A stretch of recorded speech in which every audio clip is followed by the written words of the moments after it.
The sun was setting over Mandalay, painting the sky in shades of orange and pink. Ko Min, a young waiter at a popular restaurant near the city center, was busy serving the evening crowd. The aroma of sizzling food filled the air, and the hum of laughter and conversation made the place lively. The clinking of glasses, the scraping of chopsticks against plates, and the occasional bursts of laughter created a warm, inviting atmosphere. It was just another normal evening, or so he thought. Suddenly, a deep rumbling sound echoed through the restaurant. At first, it was subtle, like distant thunder. Then, the ground trembled beneath Ko Min's feet. The glasses on the tables clinked, and the hanging lights swayed. A sharp jolt followed, sending a shockwave through the building. People screamed, plates crashed, tables toppled. The floor vibrated violently as the walls seemed to groan under the immense pressure. "Earthquake!" someone shouted. Ko Min's heart pounded as he tried to steady himself. The walls creaked, and the ceiling beams groaned ominously. Without warning, a massive wooden beam crashed down, blocking the main entrance. Dust and smoke filled the air, making it hard to see and breathe. The chandelier above the dining area swung wildly before crashing to the floor, shattering into thousands of glittering shards. Ko Min quickly ducked under a sturdy table as another violent tremor shook the restaurant. He could hear people running, chairs scraping against the floor, and the terrifying sound of crumbling walls. The exit was blocked. He was trapped. The cries of terrified customers filled the air, some calling for their loved ones, others desperately looking for a way out.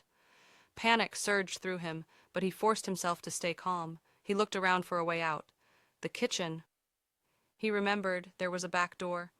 Crouching low, he moved carefully past broken furniture and shattered glass, his heart hammering in his chest. The acrid smell of burning wires and spilled food mixed with the dust, making him cough. Another aftershock struck, shaking the ground beneath him. He stumbled, hitting his knee against a fallen chair. Pain shot through his leg, but he gritted his teeth and pushed forward. As he reached the kitchen, he found the door jammed. His hands trembled as he grabbed the handle and yanked, but it wouldn't budge. A sense of dread washed over him. What if he couldn't get out? Smoke and dust thickened, making his throat burn. Time was running out. He grabbed a metal rod from the counter and pried at the door. With all his strength, he slammed his shoulder against it. The wood creaked but held firm. Desperation fueled his next attempt, and with one final heave, the door burst open. A gust of fresh air hit his face, filling his lungs with relief.